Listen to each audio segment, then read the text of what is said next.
Bonjour à tous, ravi de vous recevoir aujourd'hui avec Philippe, économiste qui nous accompagnera et qui nous éclairera sur tous les aspects. Je vais commencer par les questions d'usage. Est-ce que vous nous entendez bien? Est-ce que vous pouvez nous dire bonjour dans le chat si c'est le cas?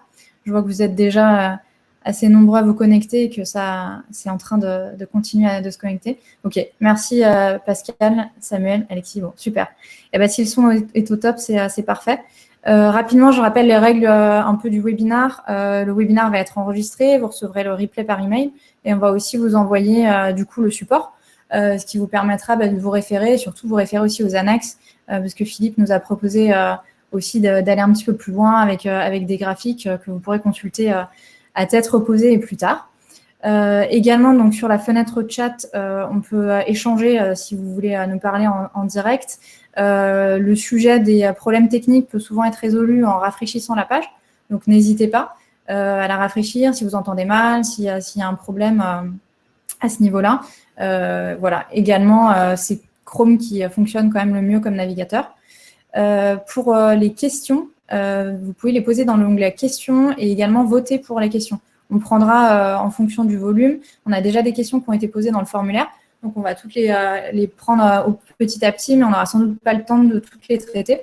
Donc n'hésitez pas à voter pour les questions qui vous paraissent pertinentes et on essaiera de vous faire un retour, en tout cas un maximum de questions. Philippe est préparé dans les starting blocks. Rapidement, du coup, nous, pour présenter Agicap, donc là, c'est une table ronde du coup de la communauté Cashisking qui est une communauté Agicap. Nous, on propose un outil de gestion de trésorerie automatisé, donc pour remplacer votre Excel, synchroniser vos banques, avoir une visibilité fiable de votre flux de trésorerie et vous permettre de communiquer mieux, de collaborer, de communiquer avec vos partenaires financiers, obtenir des financements plus facilement. Le but, c'est pas non plus de vous parler de ça. Donc, c'est un webinaire, comme je disais, Cashisking. On est déjà plus de 750 membres. L'idée, c'est de partager vraiment des pratiques, de partager aussi ce qui peut être des conseils par rapport à la crise, mais pas seulement, vraiment sur la gestion de l'entreprise et la gestion de trésorerie. Donc voilà, si vous êtes un expert en trésorerie ou un chef d'entreprise ou un CFO, n'hésitez pas, un responsable financier en français. Voilà. Venons au cœur du sujet. Donc, en intervenant aujourd'hui, nous recevons Philippe Wechter. Désolé si la prononciation n'est pas la meilleure. Donc, il est chef économiste chez Ostrom Asset Management. Précédemment, il était chef économiste chez Natixis, également enseignant à l'ENS Cachan en économie. On est très content de le recevoir aujourd'hui. C'est vraiment du coup un webinaire assez exceptionnel avec un invité de qualité. Philippe, je vous laisse vous présenter rapidement et on va passer après aux questions qu'on avait prévu d'aborder dans le programme. Bonjour à tous. Effectivement, je suis chef économique d'Ostrom Asset Management. C'est une des composantes de Natixis, voilà, pour faire court. Et Natixis étant elle-même une composante de BPCE, Banque Populaire et Caisse d'Épargne. Voilà, j'ai fait toute ma carrière chez BPCE. J'ai commencé à la Bred il y a très longtemps. Et effectivement, j'enseigne à Normal Sup Cachan.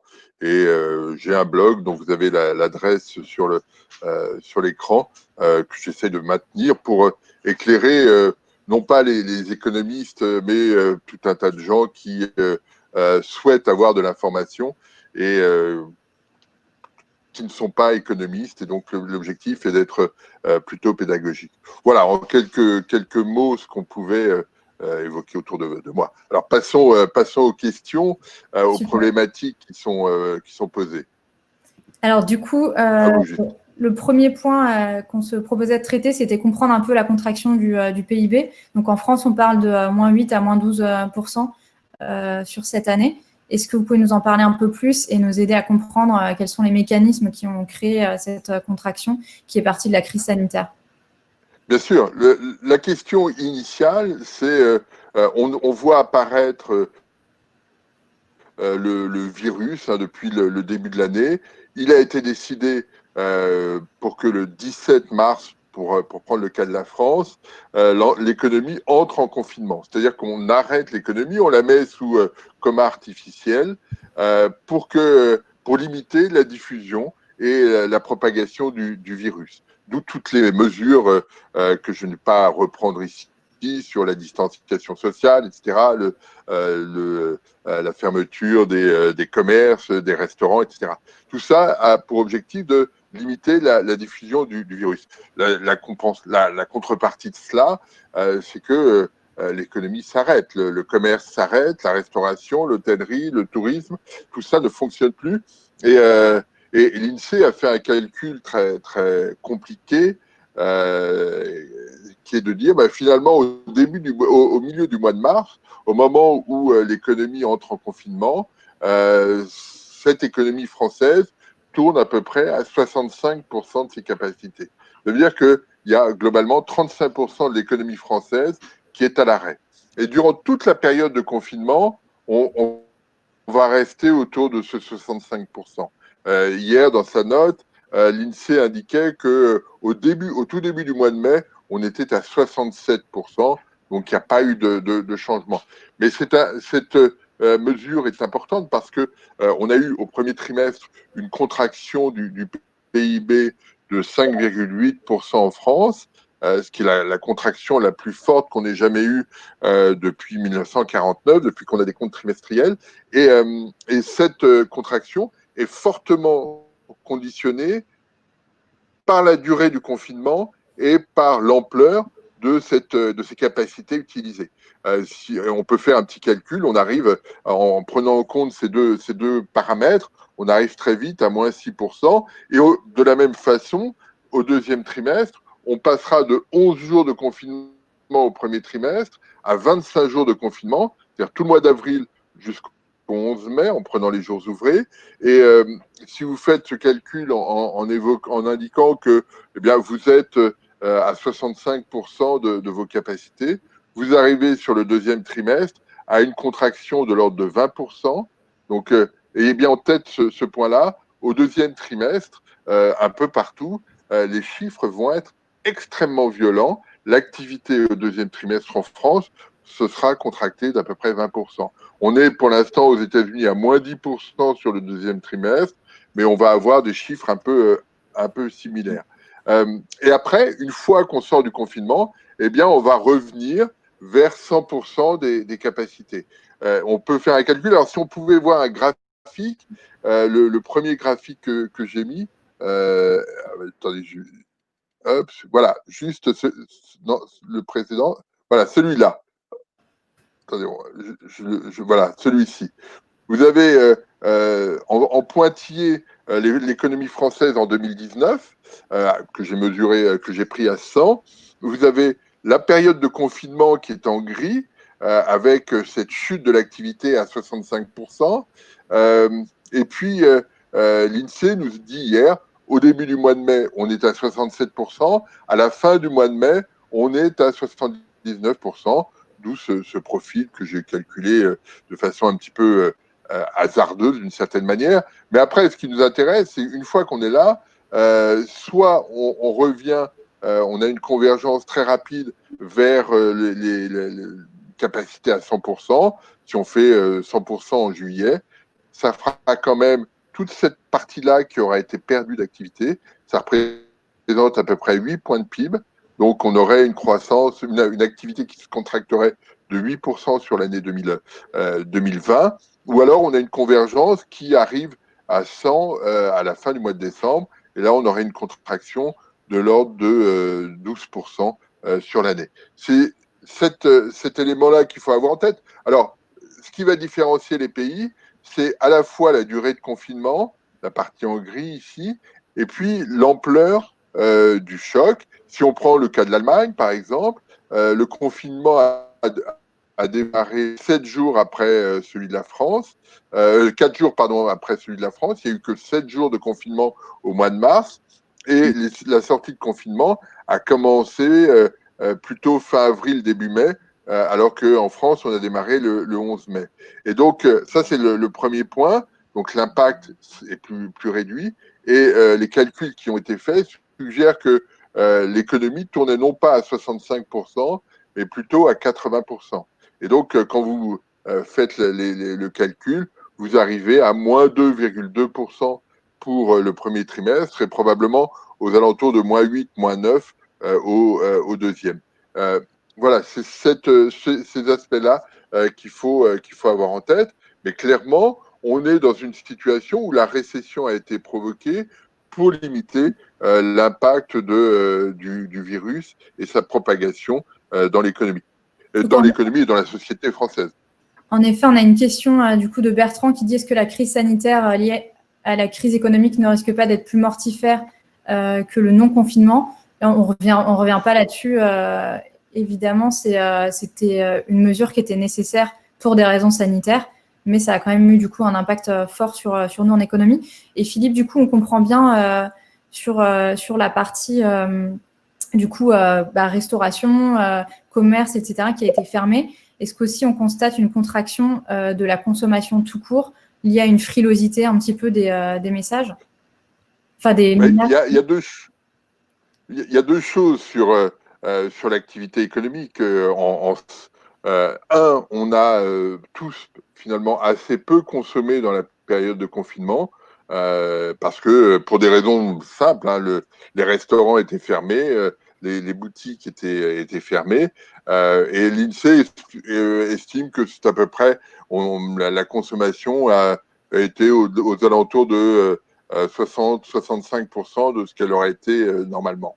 Après, le deuxième aspect est celui de ce qui se passe après le confinement. Là, il y a plusieurs éléments à avoir en tête. Alors, juste pour la période pendant le confinement, il a été estimé que les ménages ne pouvant pas dépenser ont un excès d'épargne d'environ 60 milliards d'euros. Et donc, un premier élément qui a été au cœur des préoccupations de Bercy est de dire comment faire pour que ces 60 milliards reviennent dans le circuit économique et que les ménages se mettent à dépenser. Ça, c'est une vraie problématique parce que aujourd'hui, on sent bien, on perçoit toujours qu'il y a une grande incertitude sanitaire et qu'il y aura, compte tenu de l'évolution de l'activité, une incertitude sur le marché du travail.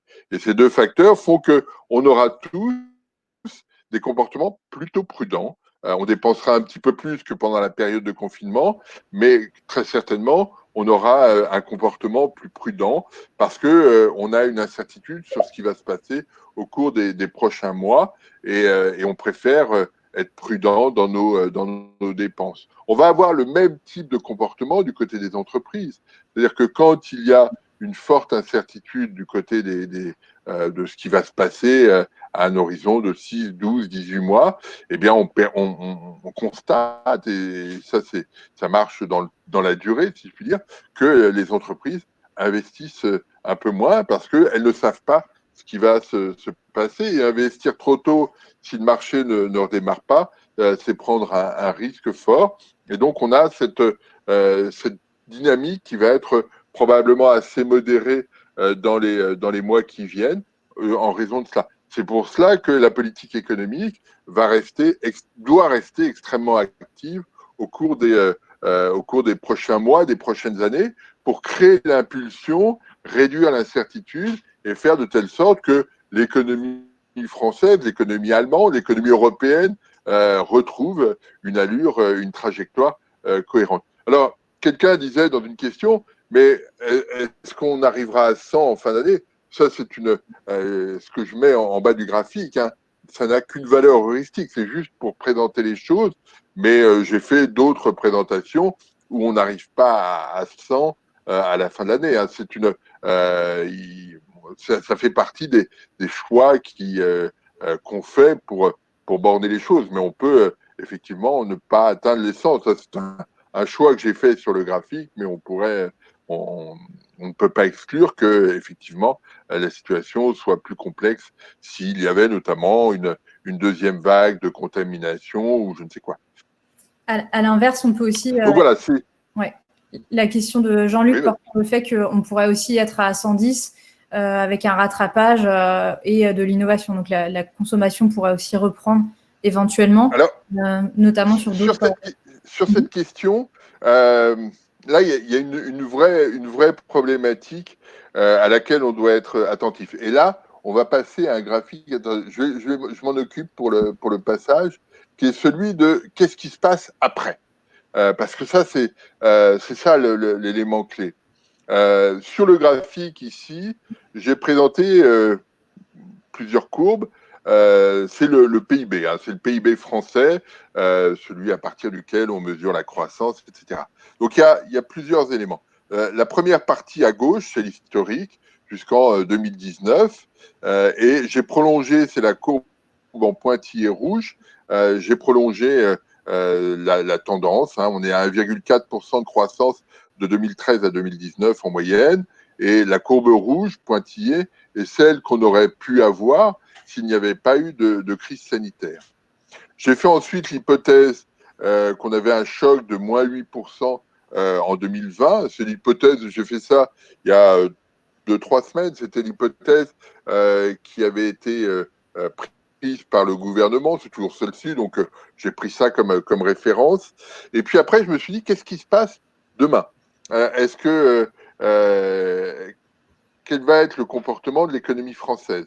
Si on regarde les récessions de 93, la récession de 2009, eh bien, on peut imaginer qu'en 2021, la croissance de l'économie française sera proche de la moyenne observée en 2013-2019. Ça, c'est la caractéristique des deux dernières récessions.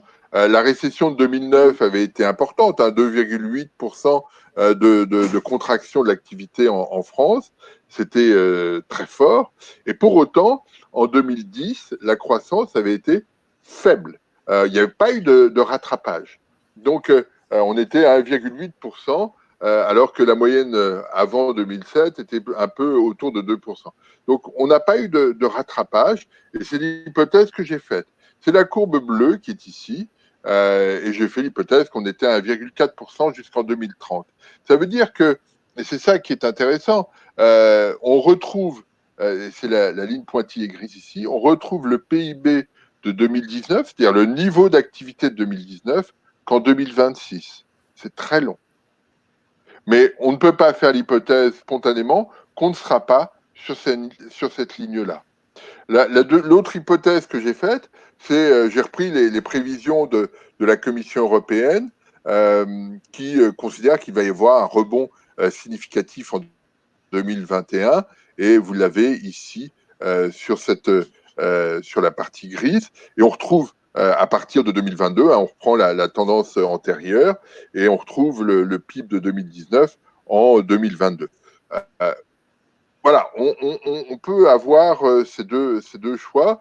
Mon sentiment est qu'on sera probablement entre les deux, plus proche de la courbe bleue que de la courbe grise. Ça veut dire, ça a deux conséquences. Un, le niveau d'emploi sera plus faible.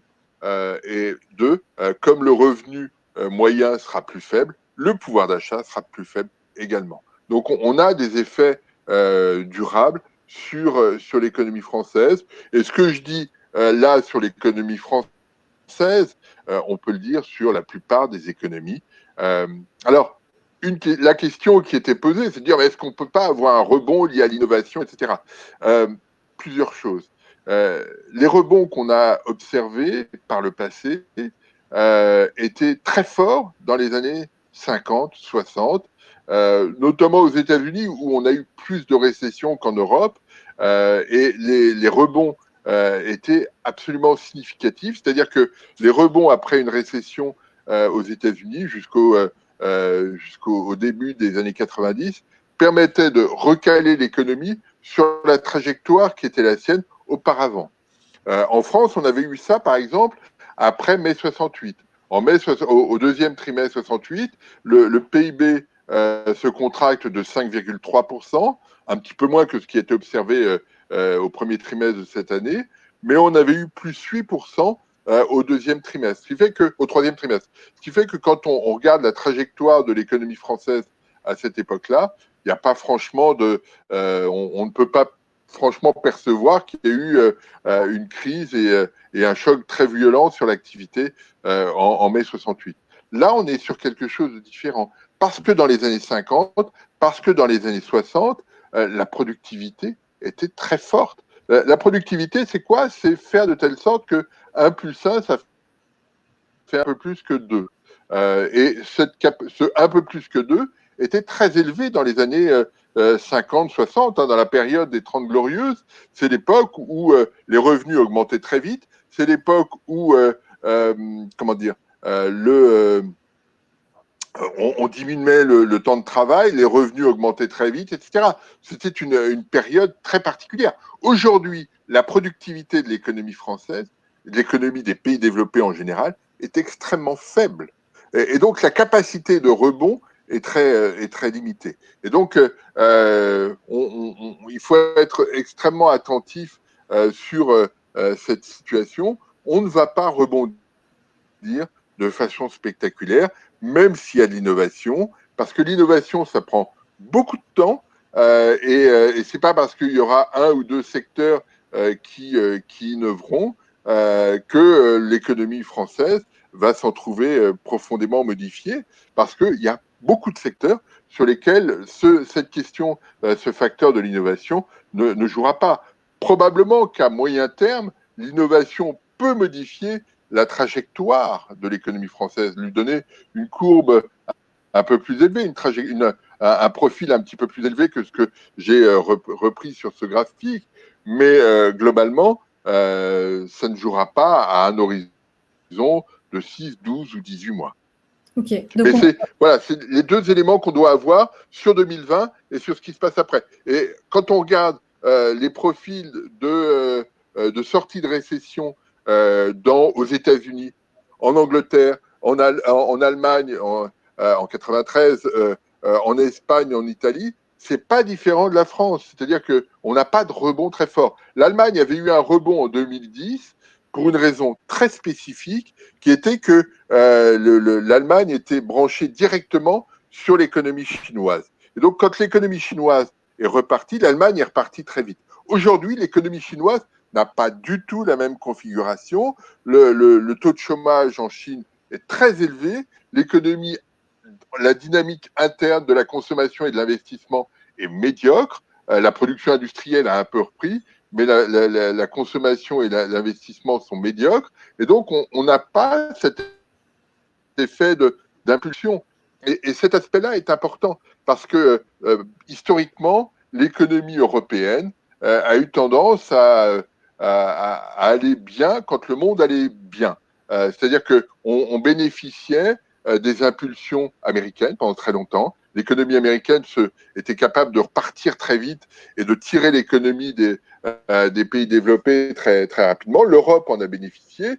On a bénéficié de l'impact de cette impulsion chinoise en 2010. Aujourd'hui, ni l'un ni l'autre n'ont la capacité de jouer ce rôle d'impulsion. Et c'est en cela que le plan qui a été proposé hier par Ursula von der Leyen est important. C'est-à-dire que ça donne à l'économie européenne la capacité d'être plus autonome dans sa croissance.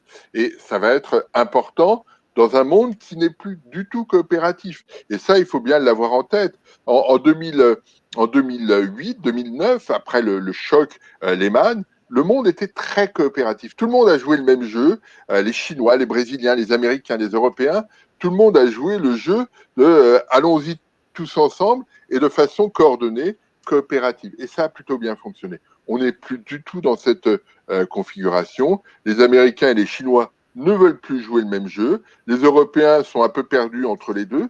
Et donc, chacun doit retrouver sa propre dynamique de croissance. Et c'est pour cela américain, ce plan européen présenté par Ursula von der Leyen était très important. Justement, du coup, vous parliez du rôle important de l'État et des mesures de soutien pour pouvoir permettre cette reprise, du coup, plus ou moins rapide. Est-ce qu'on peut revenir sur le rôle de la BCE, le rôle de l'État dans cette crise et cette reprise, sur quelles responsabilités ils vont prendre et quels impacts ils auront? L'État va avoir un déficit public absolument considérable cette année. On va être probablement autour de 10% en France, on va être autour de 20% aux États-Unis, 20% du PIB, c'est gigantesque. En 2008, on était à 8% en France, on était à 9% aux États-Unis, donc on est sur une dimension qu'on n'a jamais observée en période de paix. Dans les périodes de guerre, c'est autre chose, mais en période de paix, on n'a jamais eu des déficits publics aussi importants. Et donc, le rôle de la Banque centrale aux États-Unis et en Europe est de jouer un rôle de buvard par rapport à ces émissions de dette. C'est-à-dire que la Banque centrale européenne achète des obligations émises par les trésors européens, allemands, français, espagnols, italiens, etc. La Fed aux États-Unis achète les bons du trésor et les obligations du trésor américain sur une échelle qui n'avait jamais été observée. Et l'objectif, c'est de faire de telle sorte que il y a deux objectifs. Un, que les gouvernements n'aient pas de contraintes dans le financement des opérations face à la problématique sanitaire. Et deux, que les taux d'intérêt restent bas pour deux raisons. Le premier, c'est que les taux d'intérêt bas permettent effectivement une mutualisation sans coût dans le temps. Les obligations d'État pour la France sont émises à moins 0 quelque chose pour les obligations à 10 ans. Donc, ça ne coûte rien. Et ça, c'est un premier point.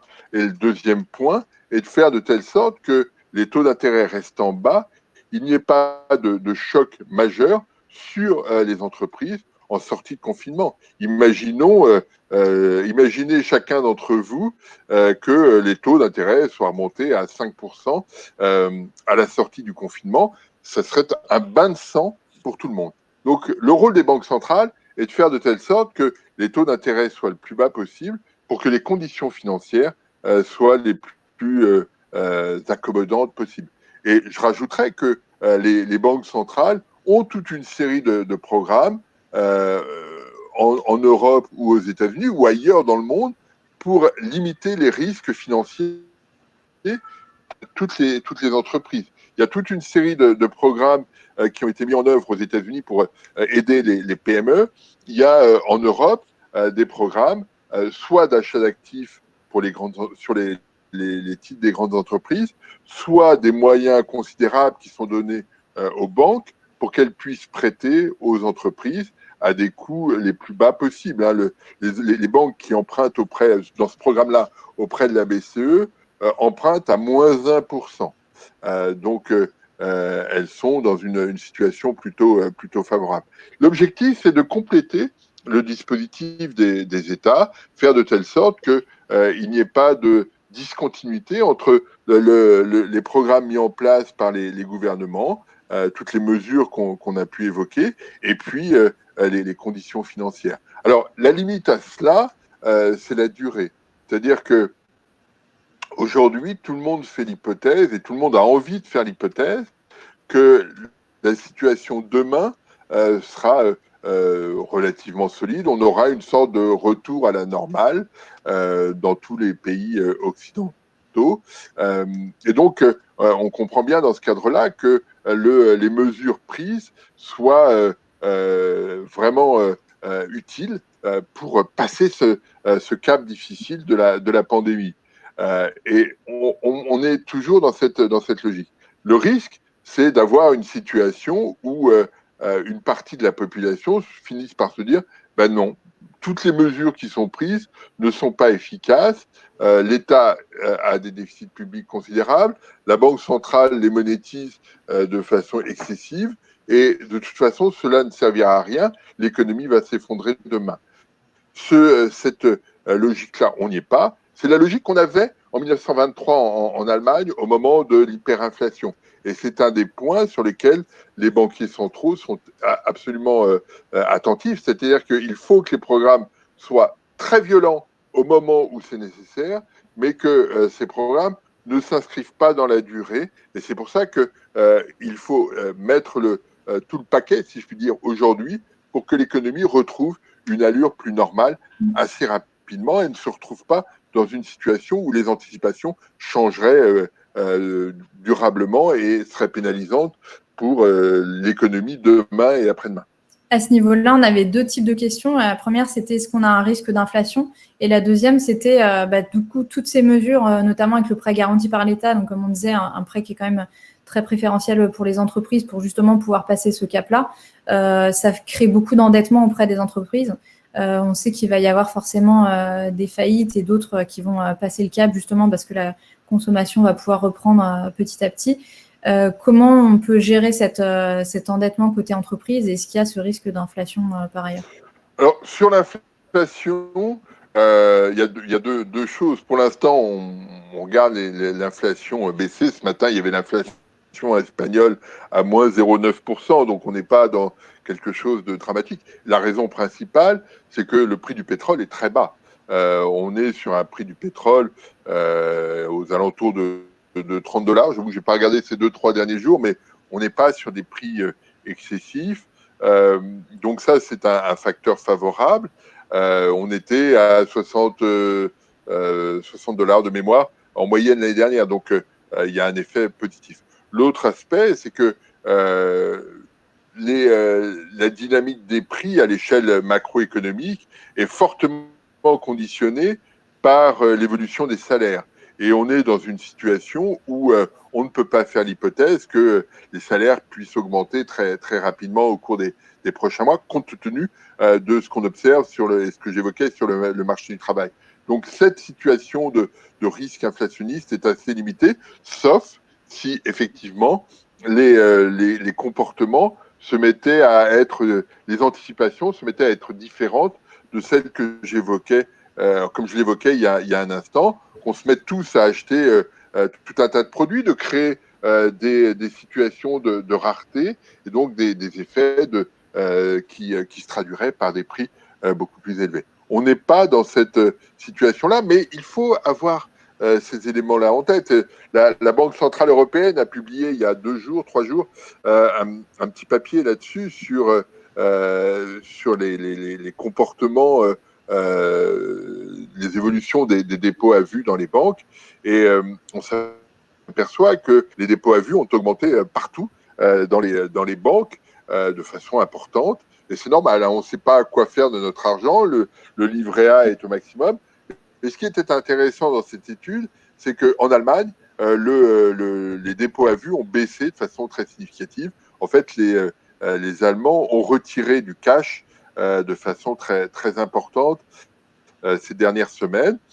Et on ne peut pas exclure, même si c'est très vieux, que cela reflète un comportement lié à l'hyperinflation des années 1923, où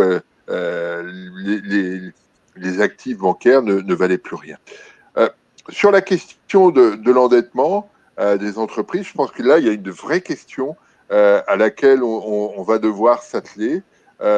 Premièrement, pour une raison très simple, c'est que quand on regarde le taux d'endettement des entreprises françaises, mesuré, je ne sais pas, en pourcentage de la valeur ajoutée ou en pourcentage du PIB, on est au plus haut niveau historique. Et donc, on a un vrai souci. Avec, associé à cela, le fait que l'endettement ne varie pas de façon importante avec le cycle économique. On imagine bien que l'endettement puisse augmenter quand le cycle économique est très dégradé. Hein, on s'endette pour passer le cap. Et puis quand tout va bien, et la situation d'endettement se relâche parce qu'on a toutes les rentrées qu'il faut en termes de recettes, etc. Quand on regarde l'économie française, l'endettement augmente quoi qu'il arrive. Et ça, c'est quelque chose d'extrêmement préoccupant. Ça veut dire que probablement, en moyenne, la rentabilité des entreprises françaises est très insuffisante. Et on voit bien, hein, quand on regarde, la Banque d'Angleterre avait fait un comparatif sur les marges des entreprises en Europe, avec des mesures qui sont assez homogènes entre elles. Et il y avait, la France était plutôt en dessous de tous les autres pays européens, concurrents et amis. Et donc là, il y a une vraie question. Et on voit bien que les prêts garantis par l'État vont rajouter à cela. Et quand il va falloir rembourser d'ici 1 an, ça va être très compliqué. C'est pour ça que les procédures ne pourront pas s'arrêter spontanément. On va avoir une vraie fragilité. Alors, on a déjà des entreprises qui ont fait défaut ou qui sont en difficulté, et ça, il va falloir s'y attendre. C'est-à-dire que tout le monde ne repartira pas comme avant. Des entreprises qui étaient en difficulté ont été fragilisées encore davantage par la situation de confinement et se retrouvent aujourd'hui dans de vraies difficultés. Donc, on doit s'attendre, et c'est un des points qui va être intéressant à suivre sur le marché du travail.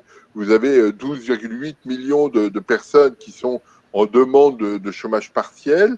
Il y a une partie de ces personnes, on ne sait pas encore quel pourcentage, qui retrouvera son emploi de façon normale, si je puis dire, mais il y a une partie de ces emplois qui seront soit supprimés, même si l'entreprise continue de fonctionner, soit qui seront supprimés parce que l'entreprise aura fait défaut ou sera en difficulté. Donc il y a ces deux aspects qu'il faut prendre en compte et être extrêmement attentif à cette problématique du marché du travail. Juste pour donner un ordre de grandeur, il y a un papier qui a été fait par l'Université de Chicago il y a 2 semaines à peu près, qui suggère sur des mesures assez précises que probablement une quarantaine de pourcents des emplois qui ont été détruits aux États-Unis, c'est aux États-Unis, c'est pas en France, mais une quarantaine de pourcents de ces emplois ne seront jamais remis en place. Ça veut dire que on va avoir le risque sur ce marché du travail, c'est qu'on ait un effet de choc et ce que les physiciens appellent un effet d'hystérèse, c'est-à-dire une situation où le retour à la normale finalement ne fonctionne pas, qu'on n'ait pas d'amélioration dans la durée. Donc il y a plein de choses sur lesquelles on a beaucoup d'incertitudes et auxquelles il faut être attentif. Et nous, notre rôle, c'est d'apporter ces éclairages pour que tout le monde soit effectivement attentif à ces évolutions et que on ne se retrouve pas demain en se disant « Oh mince, on n'avait pas vu ça », etc. Sur le marché du travail, et après on va passer aux questions-réponses, on voit en effet qu'il y a énormément de demandes de chômage partiel qui demandent. On voit aussi que le côté des offres d'emploi, ça a plutôt repris par rapport à une grosse contraction au moment du choc. En revanche, ce ne sont pas forcément les mêmes emplois qui vont être demandés. On n'a pas forcément la reprise des offres. Par exemple, c'est à 97% au global par rapport au niveau qui était avant, mais seulement à 70% pour des métiers bancaires ou considérés comme qualifiés. Du coup, comment on peut percevoir un peu ce marché du travail sur le moyen long terme et aussi un peu avec une lecture par secteur? Alors, sur le marché du travail, il y a plusieurs points.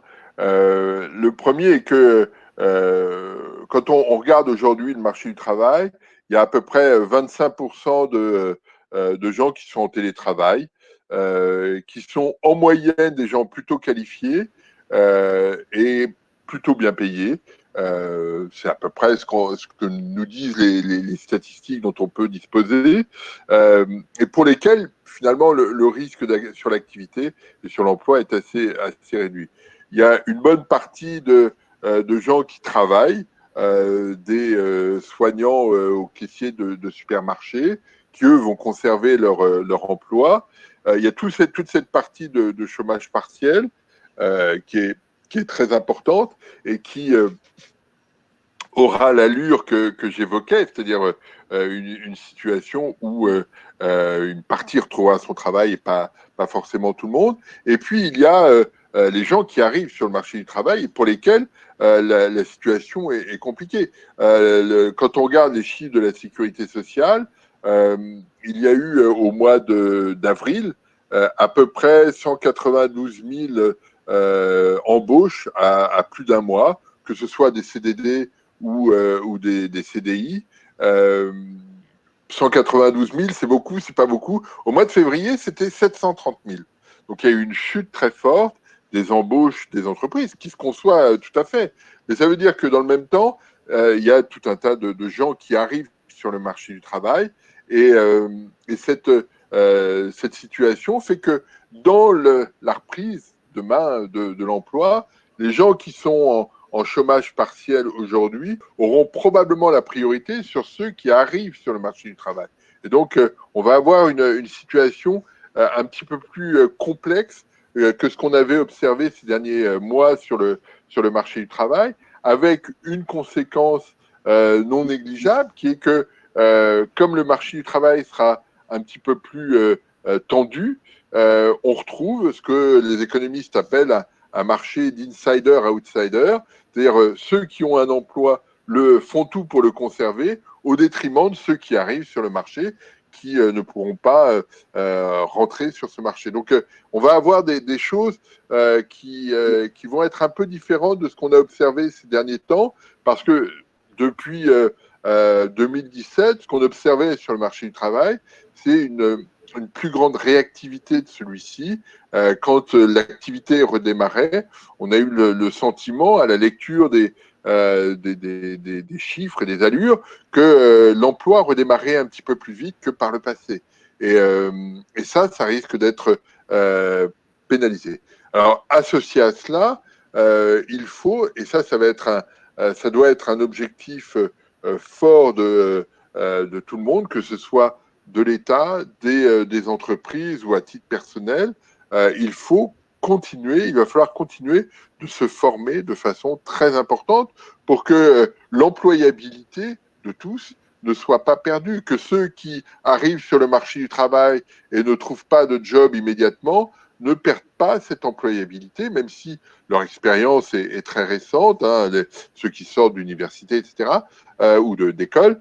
Il faut qu'on ait ce facteur-là. Les gens qui sont au chômage partiel et qui ne retrouveront pas leur emploi, il faut qu'il y ait cette dynamique de formation. Ça va être quelque chose de majeur pour les mois qui viennent. Et si on ne fait pas cet effort, on risque d'avoir quelque chose de fragilisé dans la durée.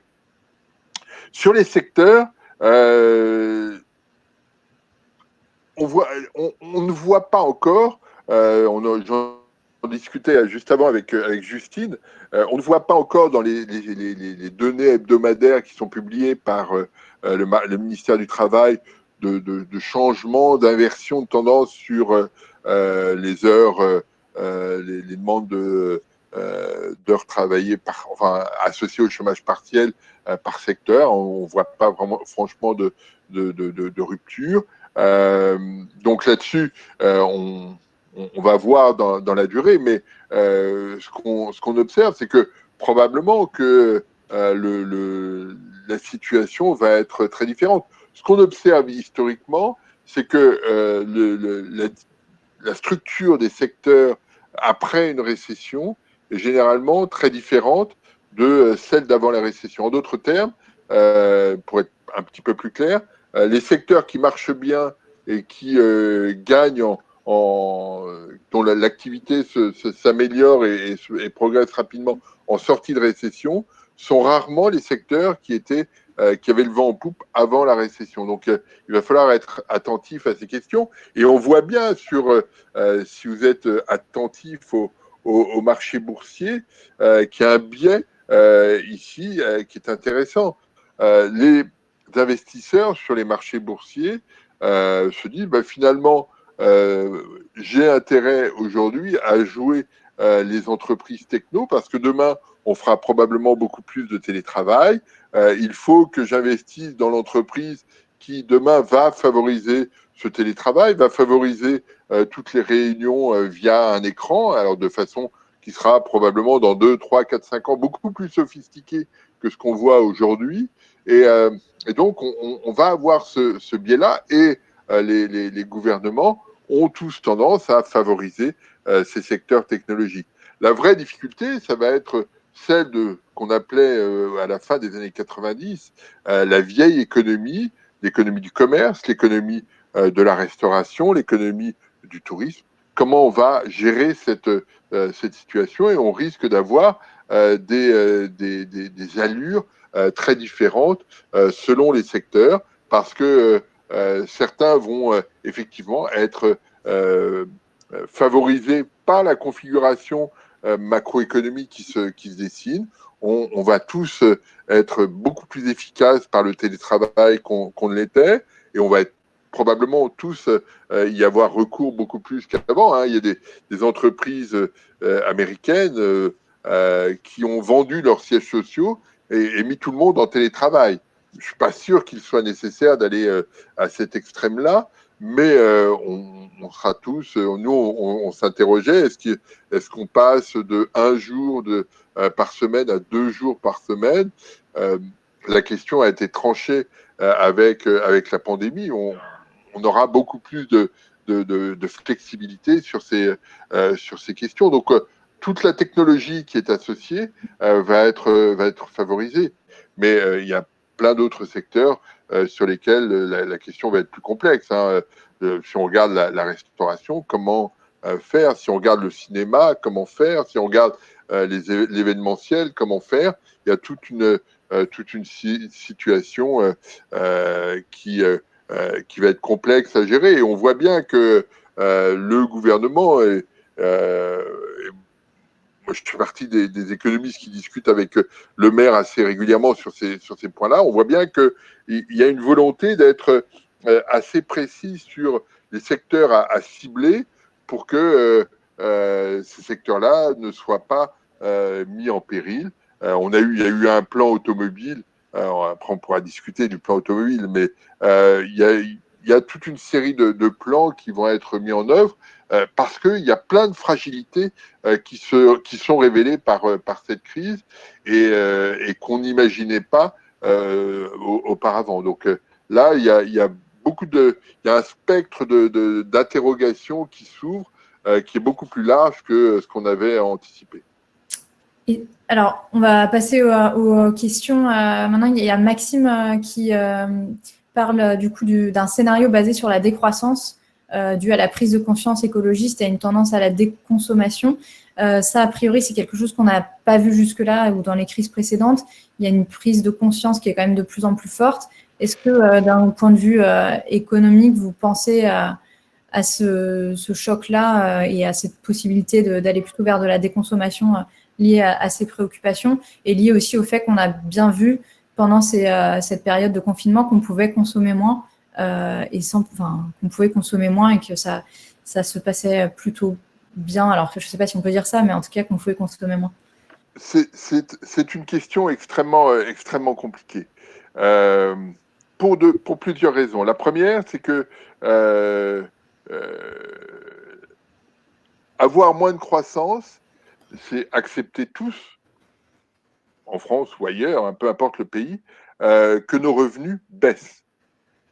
Ça, c'est quelque chose qu'il faut bien avoir en tête. Hein. Le revenu qu'on touche chacun, c'est le revenu qu'on a tous fabriqué et qu'on divise. Alors après, on peut discuter de la distribution des revenus, etc. Mais c'est pas sur cette question, la France n'est pas dans la situation la plus inconfortable qui soit par rapport à d'autres. Donc, on a des effets de redistribution qui sont déjà très élevés, etc. Donc, la question, en décroissance, on doit tous imaginer que notre revenu va baisser. Notre capacité à acheter des produits va être plus réduite. Ça, c'est un premier point. Le deuxième point, c'est qu'on est tous prêts à faire de la décroissance, mais à avoir toujours des produits technologiques performants.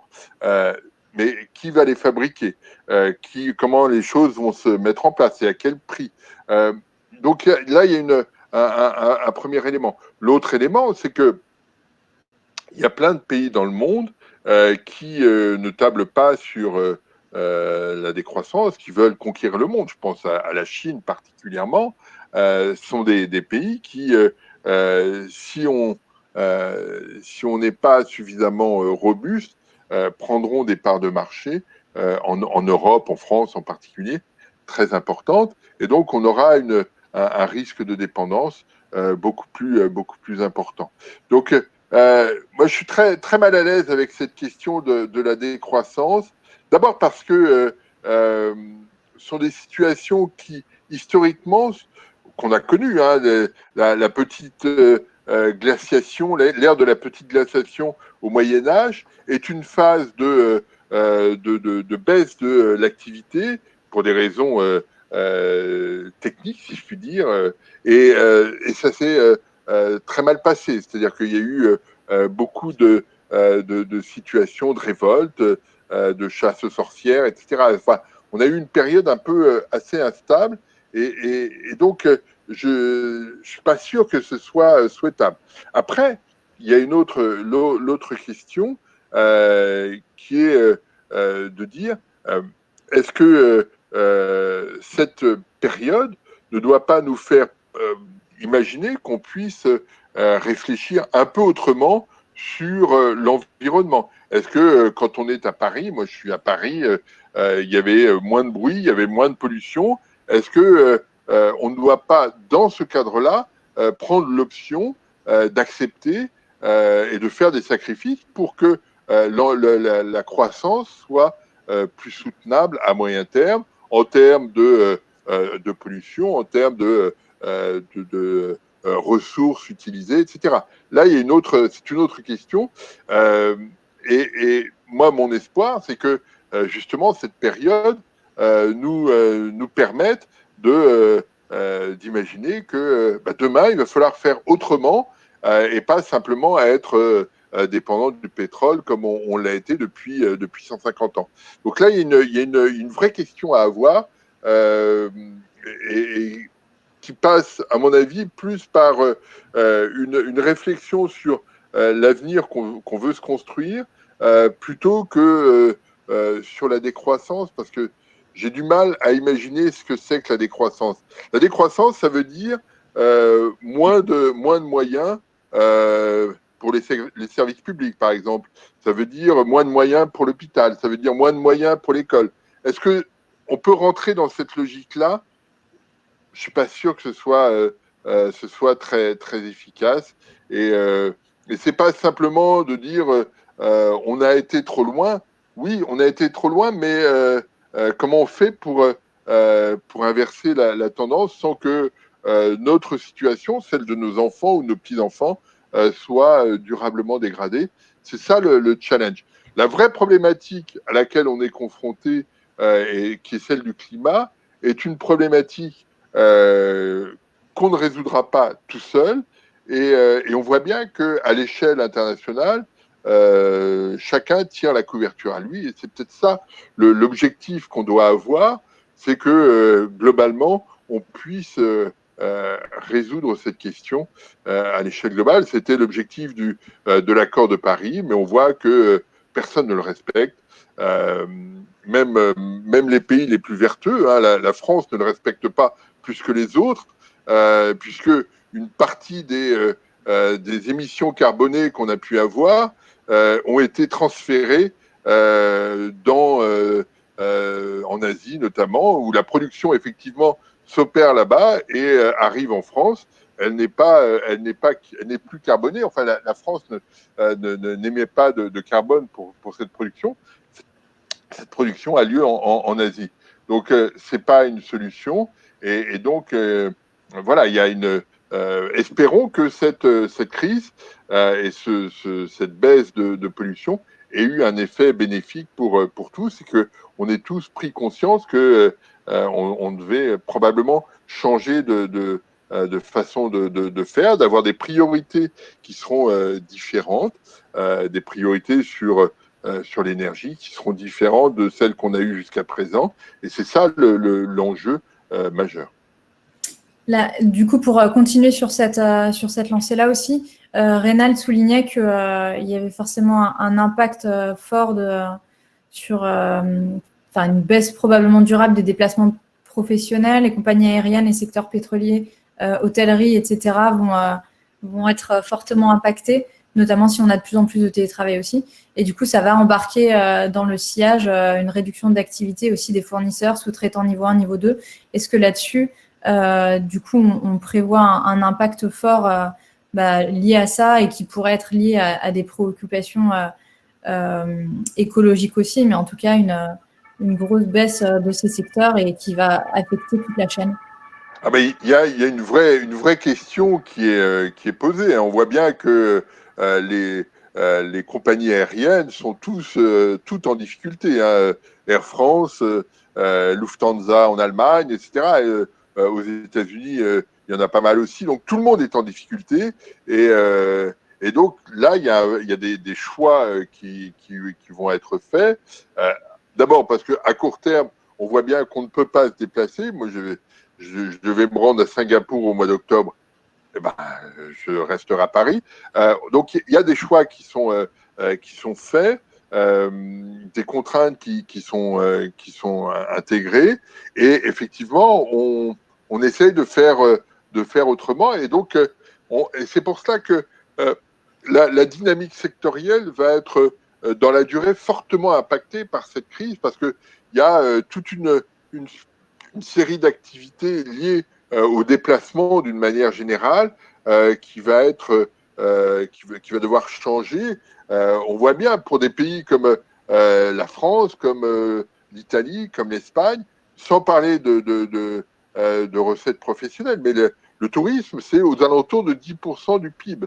Donc, vous avez là des effets qui sont considérables. En Californie, il y a 5 personnes sur 10 qui arrivent par avion.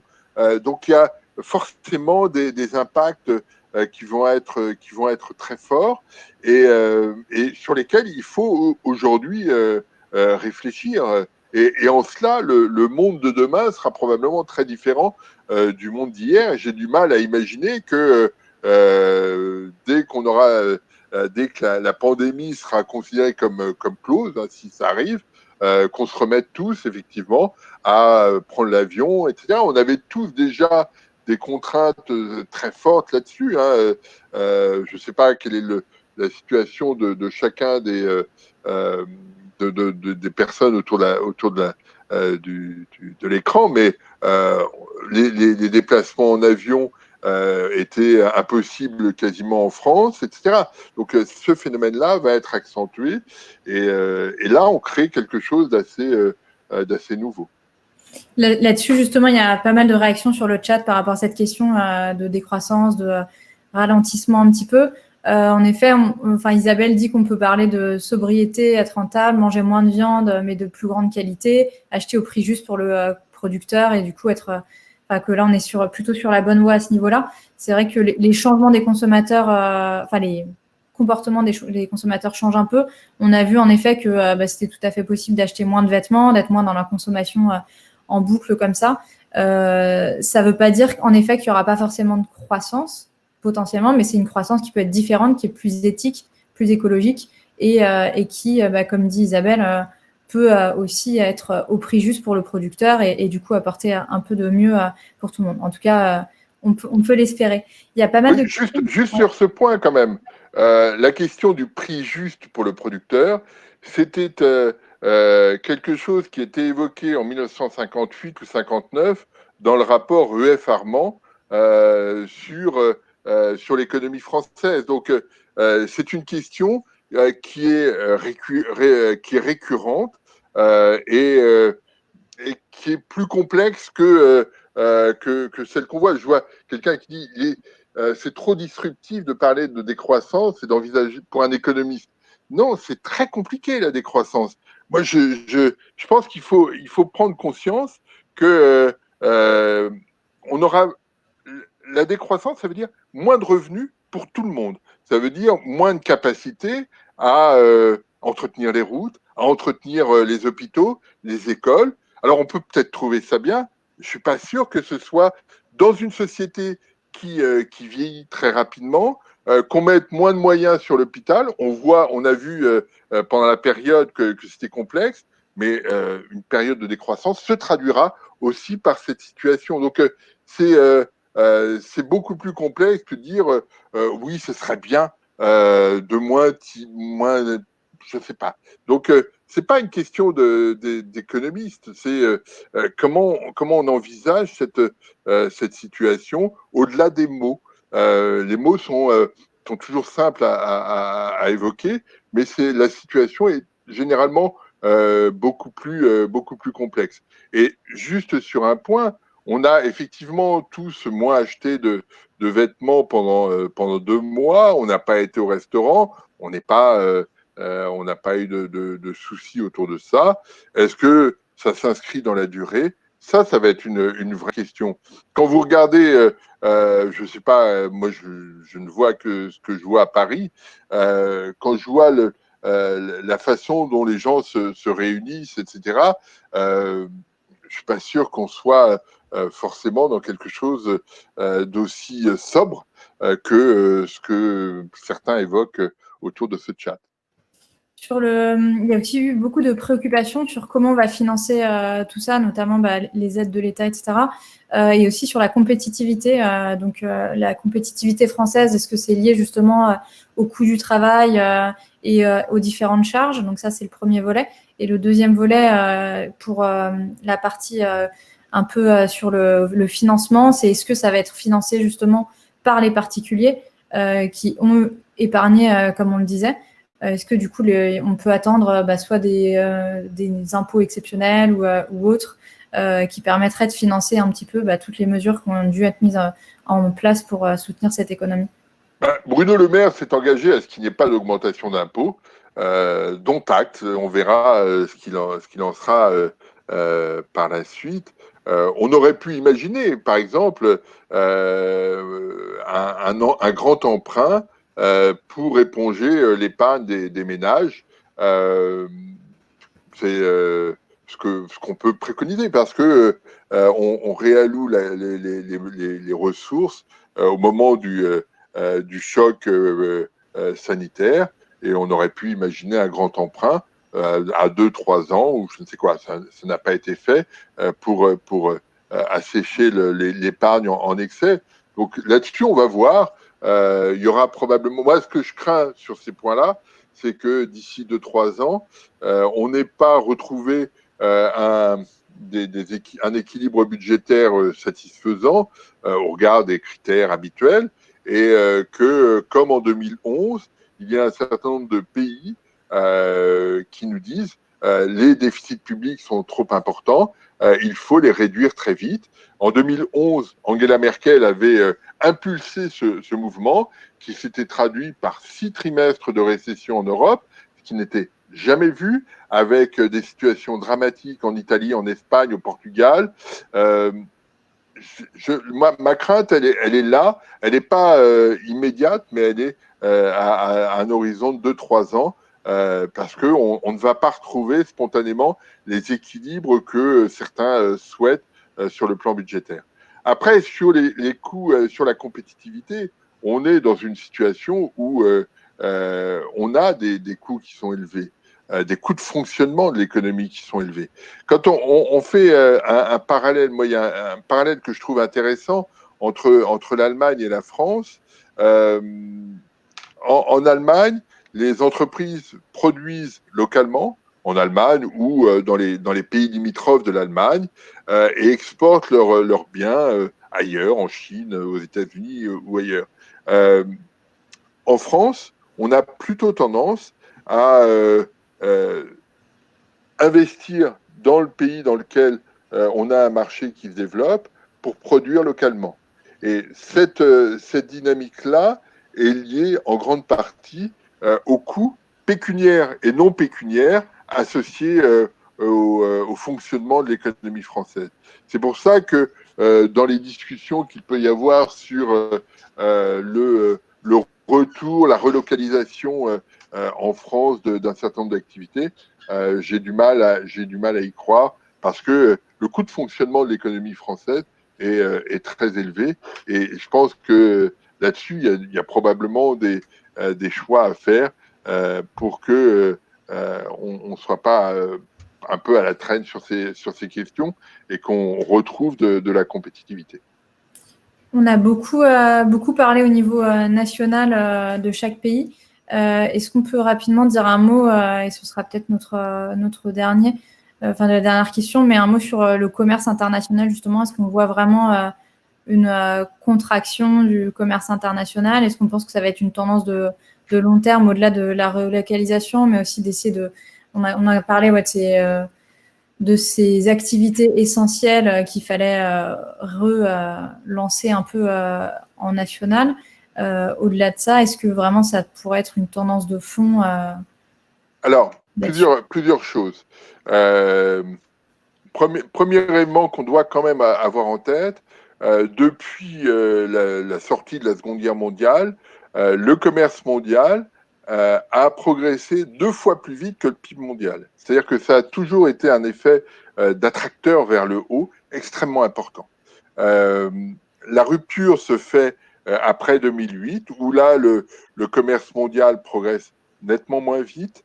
Et aujourd'hui, sur les chiffres de mars, qui sont les derniers dont on dispose, on est à peu près à moins 3% sur un an, ce qui est un point préoccupant, mais qui va s'accentuer puisque l'activité s'est franchement ralentie au mois d'avril, comme je l'évoquais tout à l'heure.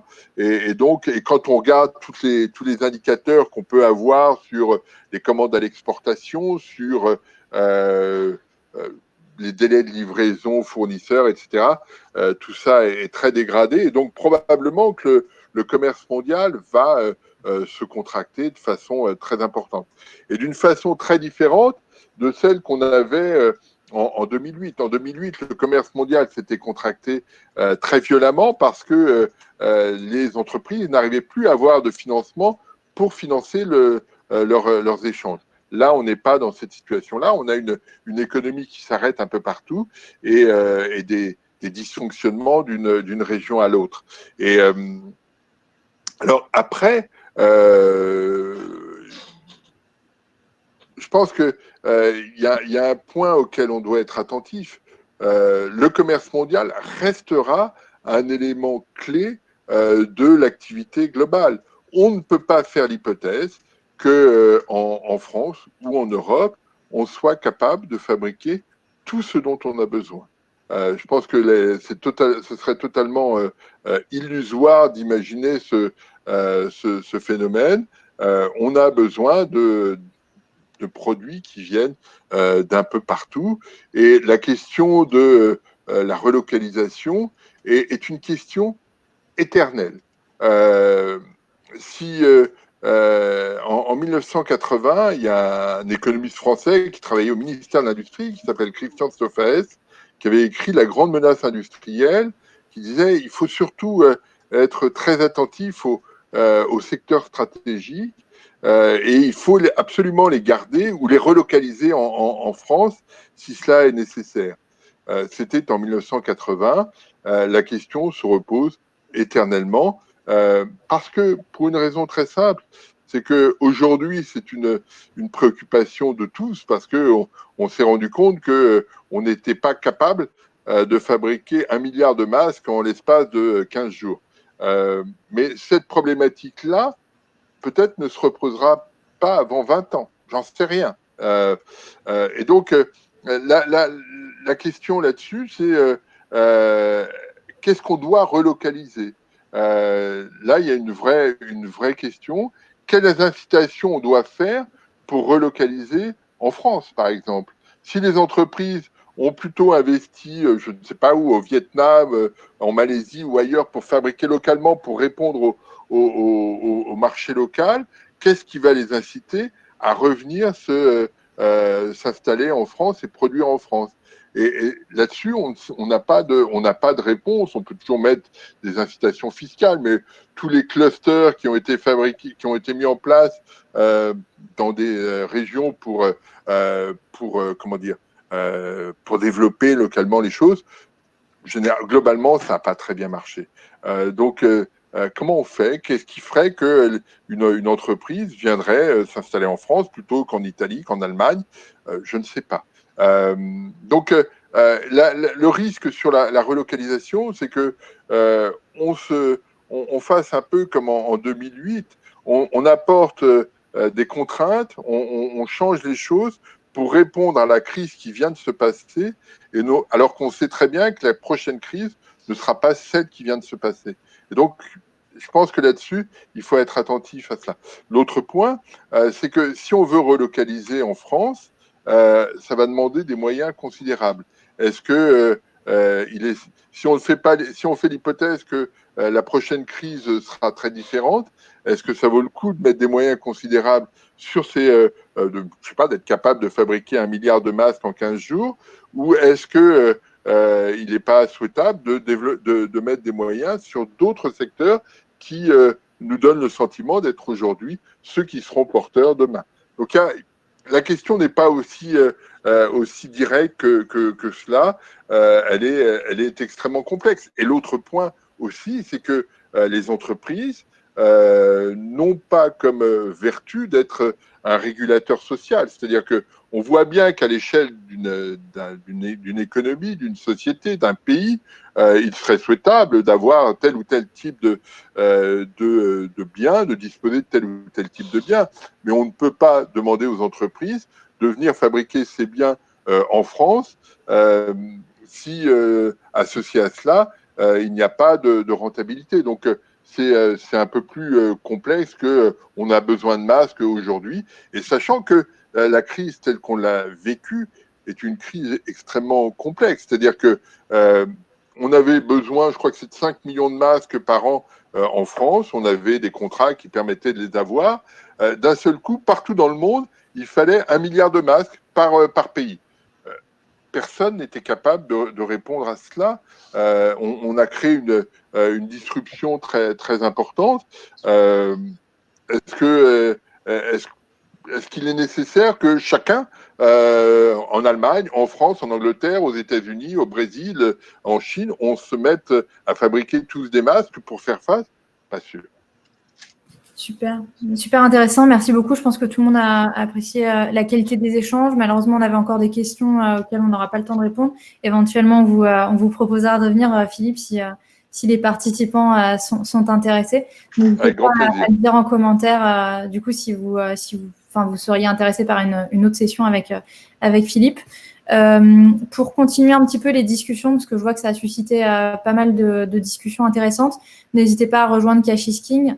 Ce sera aussi l'occasion de pouvoir continuer d'échanger entre vous et avec nous. D'ailleurs, Philippe, je vous inviterai si vous le souhaitez, si vous souhaitez nous rejoindre. C'est vraiment l'occasion de parler de ces sujets-là, mais aussi de gestion au sens large.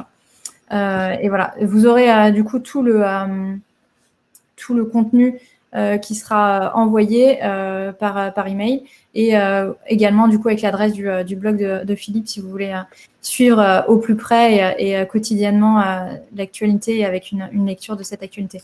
Merci beaucoup Philippe. Merci à vous. Peut-être qu'on se reverra rapidement du coup. Très bonne continuation d'ici là, très bonne journée à tout le monde et à bientôt. Merci. À bientôt à tous. Au revoir. Au revoir.